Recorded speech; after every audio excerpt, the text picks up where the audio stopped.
Hello, and welcome to my channel.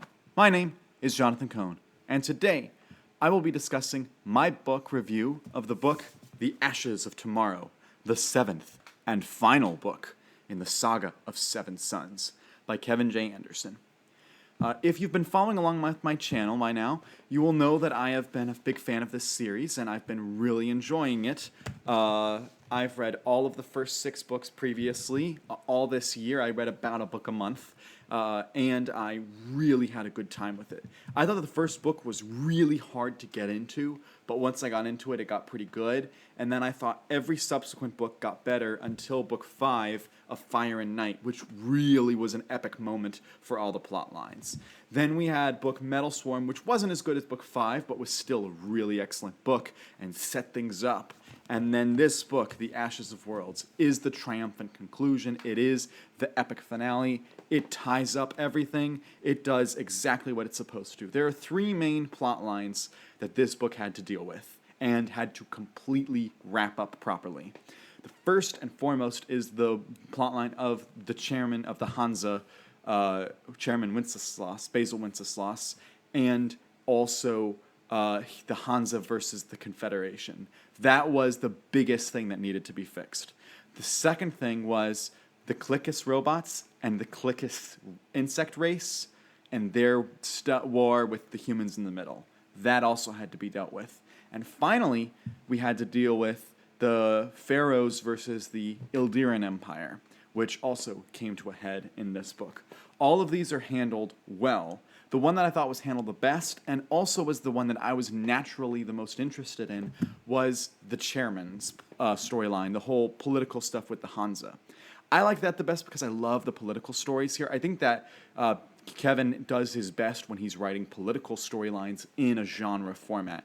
You know, that's one reason why I liked the fantasy series of his that I own, the Wake of the Dragon series, is because the best parts of this is the political stuff.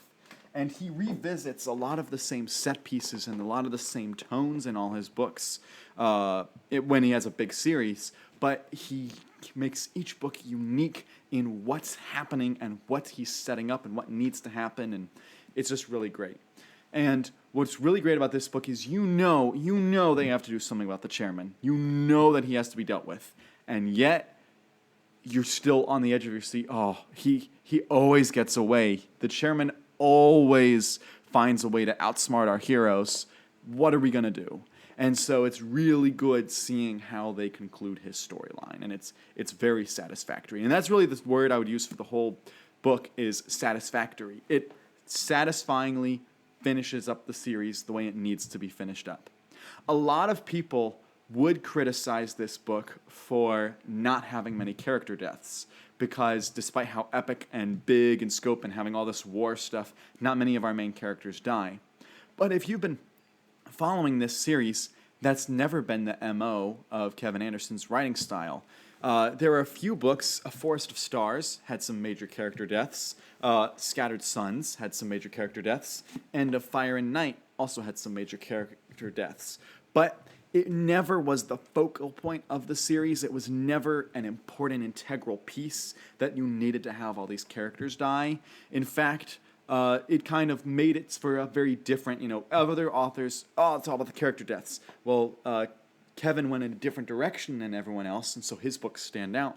And instead, it's more about where their placement in society goes. Do they run up the rungs of power and of politics, or do they go down the rungs? Do they advance in their military part, or do they get demoted? Do they discover some new scientific thing, or do they lose all they have? It's a really interesting look at what happens to people in a war and in turmoil and chaos and in government changeover and what their position becomes.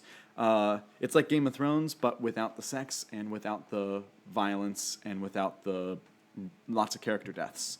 And there are some characters in here that I always try to talk about the standout characters. The number one standout character in this book for me was Maureen Fitzpatrick. She doesn't get a lot in this book, but when she is on the page, she had some epic scenes in this book. I loved it when she was on the page, and she needed more time, and she didn't get it.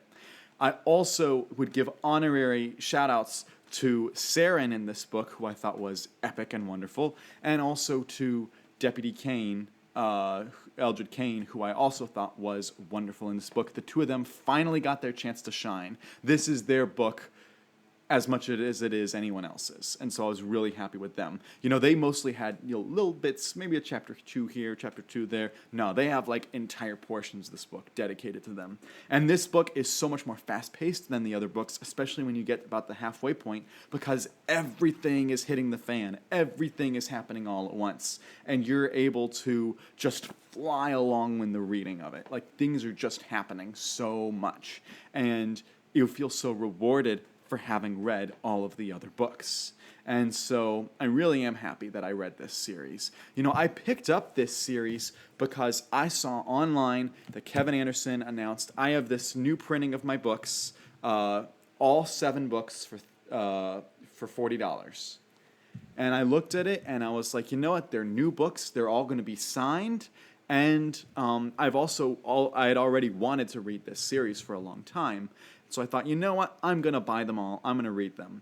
And so I did that on a whim at the end of last year, in like November of last year. And I'm so thankful that I did, because it's just such an entertaining series. And I'll have a dedicated book or video talking about the series as a whole eventually. I have some other copies of the books that I got recently. But for right now, talking about this book in particular, I'm so satisfied. I think all the books are very close in quality because he writes so consistently good, rarely great, but so consistently good, that they're all close in quality. But because the way he pays off everything in this book, for one, it makes me like the other books better, but also I think it deserves the highest rating in the series. I give it a 9.5 out of 10. There's so much else I would love to discuss about the book, but there would be spoilers, and I really want to avoid spoilers if at all possible. So I loved this book. I really enjoyed it. I had a blast reading it. I'm kind of sad that the series is done. I have been doing this series for about 8 or 9 months on the channel, basically the entire year. And so it's kind of sad to see this series. I will still be reading lots of science fiction. I've been buying a lot of science fiction, from Kevin Anderson, but also from some other authors as well. And I look forward to diving into those books as soon as I have the opportunity to. But if you've read this book or this series, let me know your thoughts in the comments section down below. And until next time, I'm Jonathan, and thank you for watching.